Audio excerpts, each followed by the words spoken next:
എല്ലാവർക്കും മല്ലു ഡീപ് ഡൈവിന്റെ പുതിയൊരു വീഡിയോയിലേക്ക് സ്വാഗതം.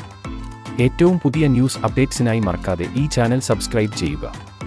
Big Boss Malayalam reality show ആരംഭിക്കാൻ ഇനിയും മാസങ്ങളേറെയുണ്ടെങ്കിലും ആരൊക്കെയാകും മത്സരാർത്ഥികളായി എത്തുകയെന്ന ചർച്ചകൾക്ക് ഇപ്പോൾ തന്നെ തുടക്കം കുറിച്ചു കഴിഞ്ഞു. സീരിയൽ താരങ്ങൾ മുതൽ വിവിധ സോഷ്യൽ മീഡിയ ഇൻഫ്ലുവൻസർമാർ വരെ പതിവ് പോലെ പട്ടികയിൽ ഇടം പിടിച്ചിട്ടുണ്ട്. അതോടൊപ്പം തന്നെ അവതാരക സ്ഥാനത്ത് നിന്നും മോഹൻലാൽ മാറുമോയെന്ന ചർച്ചകളും സജീവമാണ്.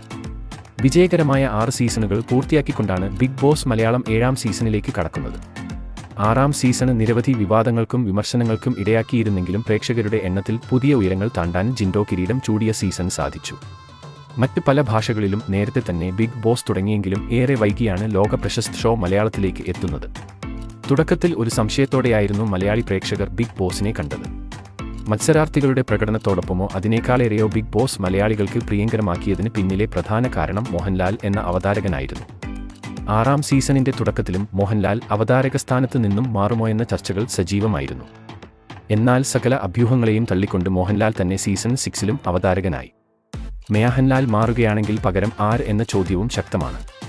സിനിമയുടെ തിരക്കുകൾ ചൂണ്ടിക്കാട്ടി മോഹൻലാൽ ഒഴിയുകയാണെങ്കിൽ പൃഥ്വിരാജിനാണ് ചിലർ സാധ്യത കാണുന്നത്. എന്നാൽ മോഹൻലാലിനെ കൈവിടാതിരിക്കാൻ ബിഗ് ബോസ് അധികൃതർ അവസാന നിമിഷം ശ്രമിച്ചേക്കുമെന്നതിൽ സംശയമില്ല. അപ്പോൾ ആകാംക്ഷയോടെ കാത്തിരിക്കാം എന്തൊക്കെ മാറ്റങ്ങളുമായാണ് ബിഗ് ബോസ് 7 എത്തുകയെന്ന്. അപ്പോൾ ഇതുപോലത്തെ കൂടുതൽ ന്യൂസ് അപ്ഡേറ്റ്സിനായി ഈ ചാനൽ മറക്കാതെ സബ്സ്ക്രൈബ് ചെയ്യുക.